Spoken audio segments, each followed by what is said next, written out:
Yeah, I mean, it's a tough-nosed organization that's got a lot of history, and a certain way of doing things that they've carried throughout the years.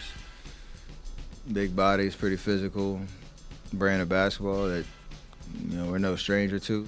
But there's always been battles. I know somebody was talking about their record against us in Coach Curry era or something like that.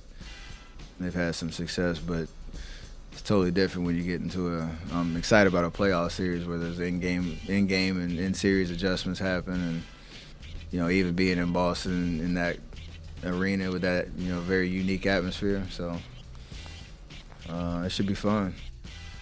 Jalen, one of the keys to this series, as Stephen just spoke about, was the physicality of the Celtics against that sort of movement, motion offense of the Warriors. What do you think about what Steph just said? I think when he talked about the atmosphere at Boston when they get there, he's talking about the 17 banners that are hanging. That's exactly what he's talking about. And a history of a franchise and a fan base, and now the players who inherit the opportunity to hang another one. And the one thing about Steph, he understands he really was a unanimous MVP.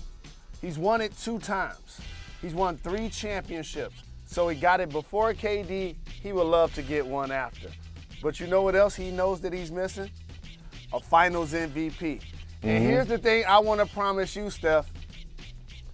The voters know the assignment this time. Like, I would have voted for you last time. You know what I'm saying? I would have voted for you last time, but I think only like 10 or 12 people vote for that. But in all honesty, like, the difference in offense is like the difference between life and death. When you were playing against Miami, Jimmy isn't a range shooter. He doesn't move a lot without the ball. He isn't coming off dribble handoff really or down screens to get points. These are all of the things that the Golden State Warriors and their best player, Steph Curry, is doing. And the one thing about the greatness of the Golden State Warriors is usually your best player needs to dominate the ball. They're the opposite. So as it relates to catch and shoot, not overhandling, the Golden State Warriors are the best in the league at doing that and keeping the floor spread. So you got Wiggins slashing, you got Kuminga slashing, and then you got Draymond playmaking and everybody catching and shooting. It's like being in a rural area and then all of a sudden you in the bright lights of New York City and it's just like cars everywhere, subways downstairs. It's just like everything chaotic.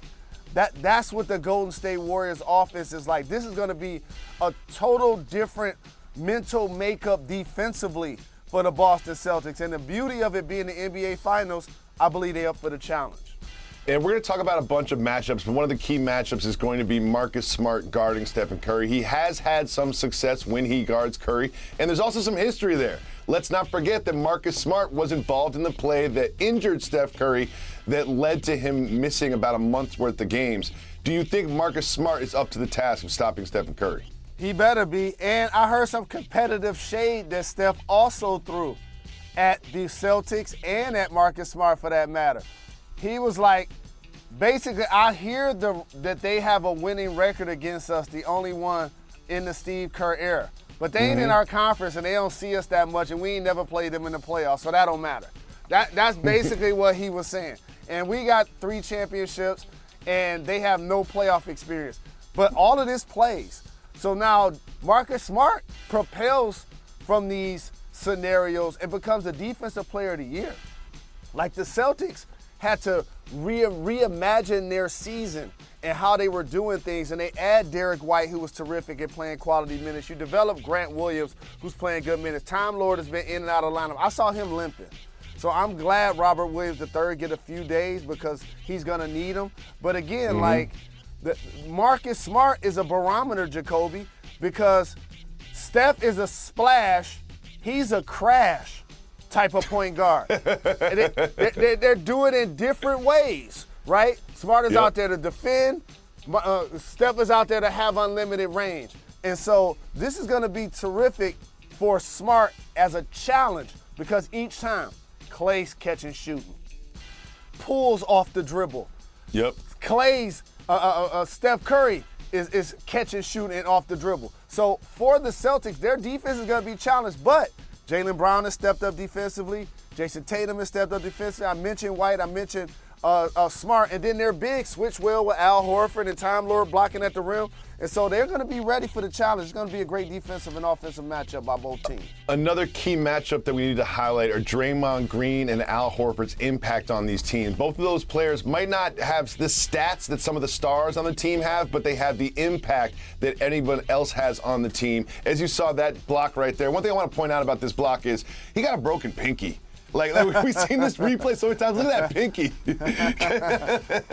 Come on, Al. Yeah, get that thing fixed. But what do you think about the Al Horford, Draymond Green impact on this series? Well, Al, a seasoned veteran, rim protecting, and even the intellect of the play late. We all are talking about what Jimmy should have done.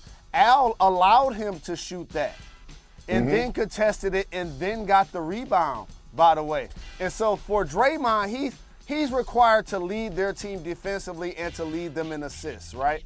For Al Horford, he's required to lead the team in rebounds and the ability to switch out just like Draymond.